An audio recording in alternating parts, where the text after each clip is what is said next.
Hello and welcome to this week's episode of the Awakening Collective. I am Hayley and I'm so happy and excited to have you here, wherever you are tuning in from, at whatever time of day it is for you. Today, one of my favorite subjects: how past lives, karma, and ancestral wounding block our intuition and our intuitive gifts. And this is a subject that I am so passionate about. I love to help people collapse those karmic loops, get into those Akashic records, and just take out those resonance fields that are keeping us stuck in where we are, not just for this lifetime, but from past lifetimes and future lifetimes to come. If we don't collapse them, we're going to just be playing it out all over again. So I love helping people dismantle that, and love helping people just look into and dismantle old ancestral wounding that has been passed down generation to generation, that mother line wounding. That again is just keeping our soul family stuck in the same beliefs. And that is what we're here to do this lifetime, right? Most of us are here as part of this awakening to dismantle all of that. So dismantle them on a personal soul level, dismantle those karmic loops, and get rid of those Akashic resonance fields that are not working for us and that are keeping us tethered into things that are allowing us to will basically not stand in our power and not step up to our highest potential or our highest timeline, and to dismantle those deep ancestral wounds. And that's the toughest one, I think, one of the toughest ones if you're here to dismantle that ancestral wounding, because it's quite deep and it's quite tricky and it's very hard. And, it's one of those things that makes us the black sheep of the family, because we're pulling away from all of those things that generations have been programmed to believe, the resonance fields that they've been stuck in, that they've passed down. And so it is very tricky on a personal human level and on a spiritual level to go deep into those and dismantle them, because it brings up a lot of things that we're going to talk about in a minute about further separation. But we'll talk about that in a moment. So, yeah, I really enjoy going into past lives, Akashics, and ancestral wounding. I find it super fascinating. I know how much it has helped me to move forward. And it doesn't just help me. Every time I've dismantled something, it's also changed the way my mum shows up. It's changed the relationship between my sister and I. It's made us all a little bit more open to each other, and there's a lot of stuff that we've sort of held onto that's disappearing and dismantling in ways that we're all stepping up differently from. Obviously they're doing work too, but in the deep ancestral stuff that I've been doing, because I'm sure they're doing that in their own way. But yeah, it's really changing the relationships and the dynamics of our family, which is a beautiful thing. And I'm not saying that's going to happen for everyone, but that's been my experience as I've done this work. But yeah, it's just so much fun to dive into and to look into. And not just, we're going to talk about this a little bit later on, but when we go into Akashic records and we go into these past lives, it's not just about dismantling the stuff and getting rid of those resonance fields that haven't worked and that have kept us stuck and kept us trapped. We can actually use the Akashic records to harness in gifts that we've mastered previously that we can use now. So we've got so much potential in what we can bring in terms of healing, connection to guides, connection to spirit, working with different resonance fields, and being in mastery of alchemy, and manifestation. So we can bring those codes in from our Akashic records on a positive light too. Again, we'll talk about that a little bit more later on, but yeah, I've done a couple of clearings, quite a few clearings over the time, but lately that have really helped ancestrally. And one thing that I do want to say before we begin is we need to be aware of our expectations when we're going to stuff like this. There's a narrative out there and a perspective when it comes to ancestral healing of 7 generations forward. You go, it's all 7 generations back, and that is not my experience. So for example, on both ends of the scale, I've had an ancestral healing where all the souls from my soul family have come into circle, and there's been like 30 people there. But then one that I only did a few weeks ago, it was 5 generations back. It went back to my great grandma. A few things have gone back to her, actually. So it'd be really interesting. I mean, none of our family knows anything about the rest of our family. So it's a bit tricky, but it'd be great to tap into her a bit more, because a lot of the things that I've done over the last little while, like a few of them have started with her. So it would be interesting to know what her life was like. But I don't have any photos of her to do psychometry, or I'll have to, try and tap into her a different way, because it's been quite interesting. But yeah, so please, my point is to get rid of expectations about what you think ancestral healing looks like, what you think past life healing looks like or should be, and especially also your expectations and beliefs around karma, which I will get into in a moment. So what I'd really like to talk about next is those blocks. And with any block within our life, whether it's within relationships, money, just happiness in general, getting those things that we want, or stepping out to do those things that we want to do, the basic bottom level emotion, it's fear and safety. We don't feel safe because we're scared. And then that can bring up more surface level emotions of anger, sadness, grief, all of those things. But fear is definitely at the bottom of it. And when it comes to our intuitive gifts, it's a lot of us have experienced past lives where we've been in our gifts, and we've used our intuition, and we've been predictive around certain things, or we've healed. We've been, even if that means by ways not necessarily of hands-on healing, but being really in tune with nature and using natural remedies to help people and heal people. So underneath that came death, with the witch hunts and all of that kind of thing, which were actually more about plant medicine than intuitive gifts. But so, death, we've been shunned or ostracized from our villages. We've been taken away from family. We've been left feeling alone. We've felt different. We've been hunted. I've had a past life where I got shunned, and then I was hunted through the forest and caught up with. And it's terrifying, like running for your life from people because you're being hunted as you run through this dark and scary forest. And I was only little, like when I say little, sort of in my early teens. So we've got these terrifying experiences that have created an Akashic record, therefore a karmic loop where we have felt this way. And so it really does not feel like, our blocks come from the fact that we really do not most of the time feel safe to say that we're intuitive, to say that we even believe in energy and guides and being able to heal in different ways, whether that be through, like I do, like guiding people through past lives and karmic loops and ancestral wounding, or whether you do Reiki, or whether, you do readings for people and channel in insights into people's lives. There's a real fear of safety around that from all these things that have happened. So, when it comes to our blocks, getting down into that feeling of, why exactly do I feel like this? Am I afraid of what people are going to say? Am I afraid of what's going to happen to me if I get found out? Like, people in my family. And it's usually, just that judgment and ostracization and being left alone. That's what a lot of the people that I've worked with, and in my experience from doing my own healing, that's where it's come from. That, death or being ostracized and left alone and just that fear of running for your life, that survival mode that you get triggered into around it. So let's talk about past lives, karmic loops, and akashics.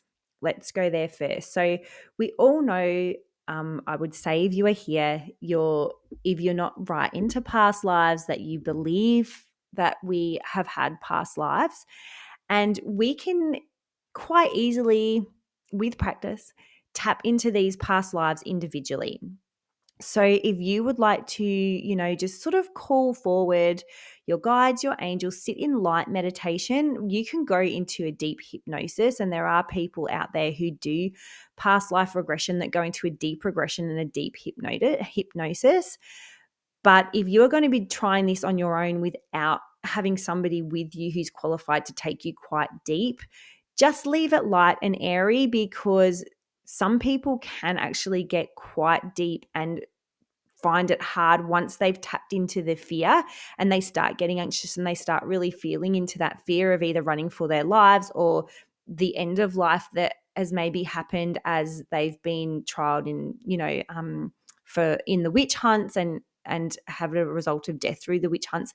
Once you've tapped into that emotion, it can be very hard to get out of it. And so if you don't have somebody there to help you out of it, you might find yourself in a little bit of trouble. And we don't need to go that deep. And if you want to, that's great. And I'm not saying it's wrong. And, have done past life regression myself and gone into hypnosis with that. And it's fun and it's great and I love it. But we don't need to go that deep. With practice, you can, and once you start stepping into and exploring your intuitive gifts, it's actually quite easy to access them. And we're accessing past lives and our Akashics constantly. Every decision we make comes from an Akashic record. What happened before? How's this going to affect me? How is this feeling in me? That's all Akashic records. So when we want to look at a past life, you could sit in meditation, ground down, do whatever it is that you do to connect, call in your guides, call in your higher self and say, hey guys, I'd really like to start exploring my intuitive gifts. Or my blocks around my intuitive gifts, can you take me to a lifetime where, something went wrong around this? Or if you want to start even lighter and you don't want to go into the healing part of it, can you please take me to a lifetime where I really owned my gifts and I really helped people? This would be going back into sort of ancient times when this is all we did. We all helped each other and with toning, with light language, with hands-on healing, with all of these things. So, you can be asked to take in back to a lifetime where you experienced it in a positive way first to get you into the mood and to get you going, and then start going, okay, so can you please show me one where it didn't end so well that might be blocking me from stepping into my power as an intuitive being this time round and is stopping me from harnessing in the gifts that I have to bring to the world because something went wrong.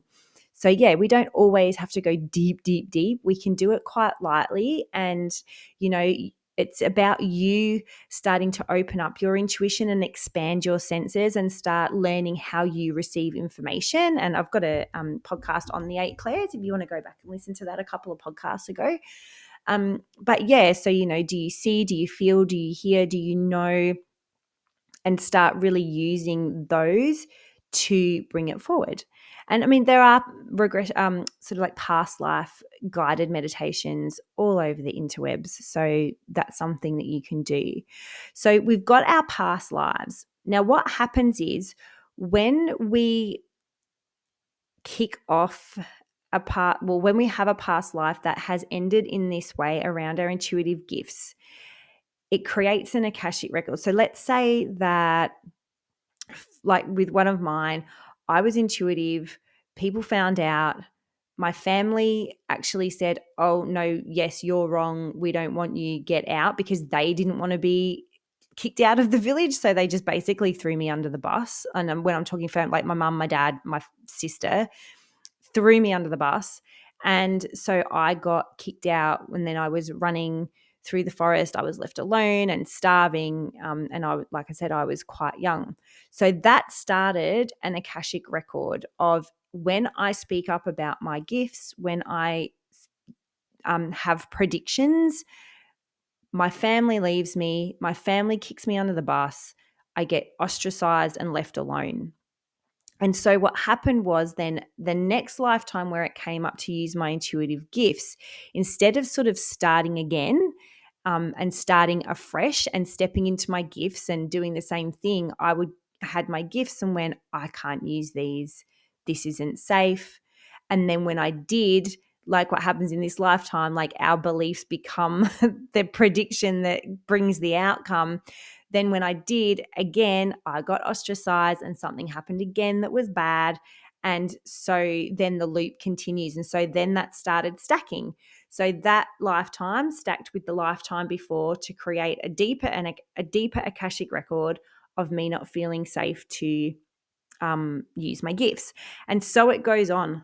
Any lifetime that you then express your intuitive gifts or want to, it just stacks and stacks and stacks because it's not safe, and it creates this sort of like this whole entire resonance record.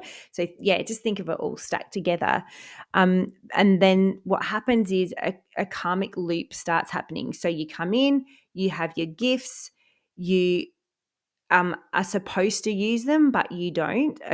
So hang on, I've gone backwards. So that's the Akashic records. That's how it creates the resonance field. When we're talking about karmic loops, what happens is we come back and we're supposed to be intuitive again, and we're supposed to help people and step out in our intuitive gifts and help people with that and help our own lives with our intuition. But because then it kicks in that Akashic record and we feel unsafe to do so, we don't step into our full potential. We don't do what we came here to do, and we pass, being like not doing what we came here to do. We come back again into a lifetime. We're like, okay, this time we're going to do it. We're going to step into our power. We're going to bring back these intuitive gifts. We're going to help people. So we come back, we start our lifetime. We get told, no, you don't do that. You don't use your intuition. And then we start feeling unsafe again. Oh no, it's not safe to do this. And so again, we don't do what we came here to do. We don't fulfill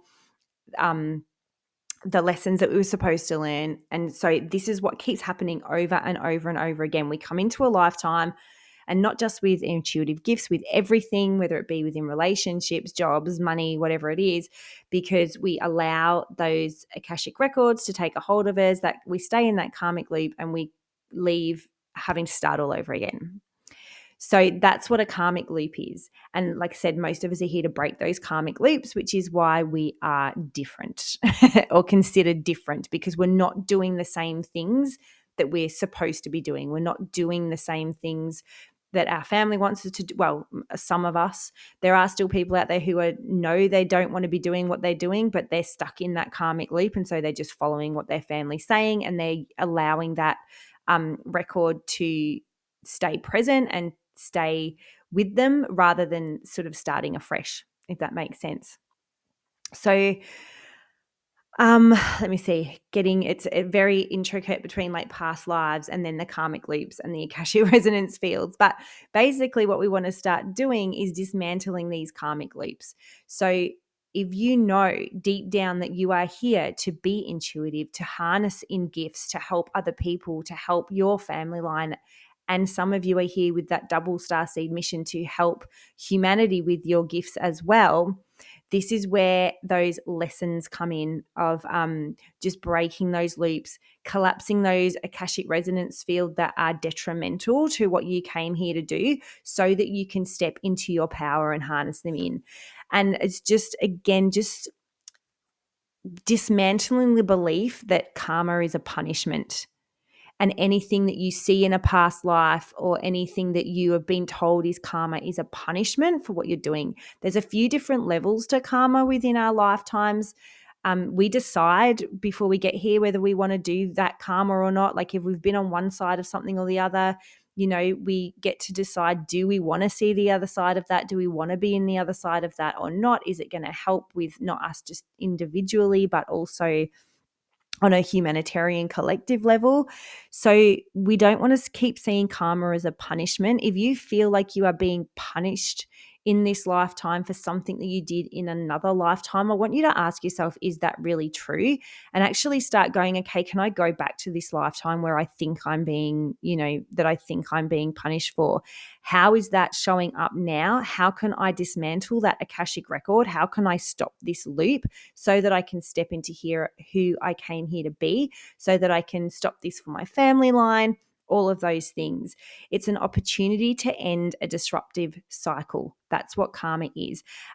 And so sometimes looking back and going, oh, well, it's because I was this in a lifetime, so this is how I am, is also like just sort of a bit of a it's just another safety mechanism for not stepping forward. So we really need to look at what our beliefs about karma are and what our old school teachings are about karma, and start stepping that up to go, I'm not like this. I'm like this because of karma, yes, but it doesn't have to stay that way. What is the fear underneath this? What am I not stepping into? What am I afraid of? I hope all that makes sense between like past lives and karmic loops and akashics. It's all this like quite entwined thing. But yeah, it's something really fun to look into and to go into it lightly with lightheartedness and with fun and not too deep, and just being really curious about how things may be showing up for you and really looking at the fear underneath that is stopping you from stepping in, like whatever that block is, to stepping you into that kind of thing. So let's go into ancestral wounding. So, ancestral and motherline wounding is another beautiful thing that I love. And it's really about honoring your ancestors. And a lot of people get really funny about doing it because I think it can create this thing of making your ancestors wrong, but that's not what it's about. Like, from a spiritual perspective, all of those ancestors understand the loops that we are trapped in. And when you can go back and see where it started and help liberate the other souls in your family and these other women from what it is that they were tethered to and believed in and were stuck in, it's such a beautiful experience. And yeah, it's just so heartwarming, and the love and the gratitude that comes from them, yeah, is beautiful. And like I said before, it's not, we need to get out of this thing of 7 generations back and 7 generations forward. It is what it is. And sometimes it might only be 2, sometimes it might be 7, sometimes it might be 15, like who knows. And like I said, I did one not that long ago where it was 5 generations back. And like I said, this particular person, a few things have started with her, so it would be really interesting to know more about her. But yeah, so what we want to be able to do is look at those things, and for a lot of us they're really, really obvious. We look back and we go, oh my god, that's exactly what my mum does. And if you know your nan well, you'll probably be like, oh my god, yes, they all did that.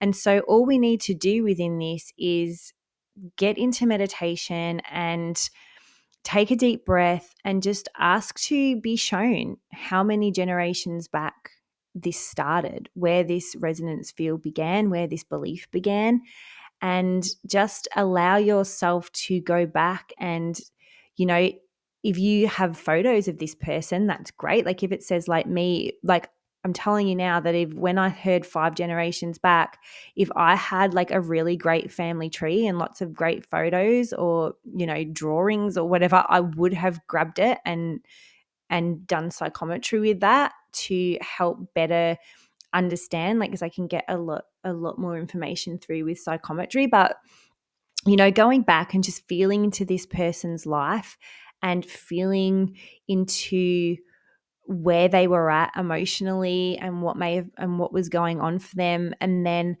allowing you to say, hey, look, this is what I've also been experiencing, but this is what I found, this is what I see now. And then offering, you know, the I see you, I love you, I understand you, I forgive you, and, you know, going into this deep healing and allowing, as you move down the line, to see these other beautiful women in the lineage. So, you know, if you're back at your great grandma, like seeing your grandma and your mom and you and maybe your sister or other women in this family line come together, and for you to pass around knowledge of what's been happening, and that you are ready to step out of that, and you appreciate their support in you stepping out of that so that it can be changed for generations to come, and you can also liberate them from that belief. It's just such a beautiful thing. And again, you can just do exactly everything that I just said in a light meditation when you know what it is that has been coming up. And all you need to do is ask if, you know, if something's coming up from you. I mean, obviously today we're talking about intuitive gifts and stepping into power, you know, and, you know, I'm sure that like it was with my family, they weren't allowed to talk about it. They didn't talk about it. A lot of my family grew up as a lot of past generations did, going to church and being a part of the church. And so talking about being able to communicate with spirit, guides and angels that weren't God, talking about healing and being psychic and being able to sort of predict things, for want of a better word, or to see into the future, was just not done. And it was something that was not talked about, and they didn't have the capability to actually truly step into who they were. They all had these gifts quite strongly, but were not able to feel like they could. Well, they couldn't talk about it. They couldn't do anything about it without, again, being shunned or ostracized, any of those things. And when you go through this process, and the relief that somebody is gaining courage, and obviously we live in a time where it's a lot more widely accepted now to step out in this, the relief and the gratitude, which I think I've already just said, from them in this, is huge, because now when they come back, they have a better opportunity of collapsing their personal karma around it, because now I'm stepping into a place where I'm proud of my intuitive gifts and I'm willing to help people with my intuitive gifts. I'm going to pass that down to my daughter, who, if she has daughters, will pass that down to them, and so on and so forth. So there's this loop of not being able to step into who you truly are on any level, whether it's around psychic gifts or, whatever it is, will hopefully be dismantled, or at least be a lot easier for everyone individually to break out of their karmic loops. What I would suggest is, if you know that there are blocks and fears around your intuitive gifts, sit and say, okay, this is where my fear is. I'm like really scared to, let's say, connect to my psychic abilities. Like I know that I can kind of see the future. What is the fear that is stopping me from actually really stepping into this gift and using it, not just for myself, but for others? And I don't mean you have to use it for others on a professional level. It could just be in community and with friends and family. And ask, is this past life related? Is this an ancestral wound? Most of the time, it's probably both. And but also, which I haven't put on here, but I'll talk about quickly, is it an implanted record? The powers that be are not that nice, and they will put stuff into your field that really doesn't belong to you. And a lot of witch wounding is around that. There are a lot of people who are carrying around witch wounds and have accepted a witch wound as their thing and being part of the witch hunt when they actually weren't, because it's just a big grid that we unfortunately are sort of, manipulated to plug into, that actually we weren't there and had nothing to do with it. Asking, is it a past life thing? Is it an ancestral thing? Is it a motherline thing? Is it even mine to begin with? Like, is this an implanted record, and can I just let go of it and move on with my life? And then, like I've said, ways that we can heal and do that is to go into just single past lives, just as you're getting used to seeing them and feeling them out. You can go straight into collapsing an Akashic record or a karmic loop, whichever you want to call it. And dismantle all of those things. And also, like I said before, Akashic records are also really great for seeing where you had mastery. So going into a past life and going, okay, where was I a master of standing in my intuitive power, and how can I bring this knowledge and these codes into this lifetime now? What do I need to do, step into, let go of, in order to really bring these things that I already know into my being, into my energy, into my body, and into this lifetime to help myself, and if you would like to help others, however you want to phrase that. Thank you so much for joining me. If you have any questions on that, please let me know. You can find me on Instagram and DM me, or you can write something in the comments here. Please share if you have enjoyed this podcast and you know other people who are wanting to step into this work, who are feeling a little bit stuck in what they're bringing through. Because that's the other thing with the blocks. It's not just about not wanting to do it at all. It's getting to a plateau. So are not trusting. So maybe you're getting some things in, but you know there's more for you to access, but you just can't quite seem to get above that ceiling. And that's where these blocks play a role too. So yeah, if you know anyone who is, in that space as well, please feel free to share this podcast with them. And if you are interested in coming along, I'm hosting a circle on the 22nd of May, which is in a series of circles. So we're going to do this first circle on the 22nd of May is around blocks. So we're going to be going into past lifetimes and collapsing some karmic loops that are holding you back. If we get time, we'll also have a look into a motherline wound too and collapse that. So if you'd like to come, I'm going to put the link below to the circle series so you can register for that. It's completely and absolutely free. And you can turn up to one circle or come to all the circles. So the first one, we're doing intuition and just getting rid of these karmic loops. The second one is around harnessing in divine feminine energy and really connecting into that womb space and surrender and flow and divine intuition, that deep intuitive wisdom. And the last one is about connecting to your guide. So we're going to be playing with that. Lots of fun. Like I said, I'll put the link below. Have an amazing week. Again, let me know if you have any questions and I will see you again soon. Bye.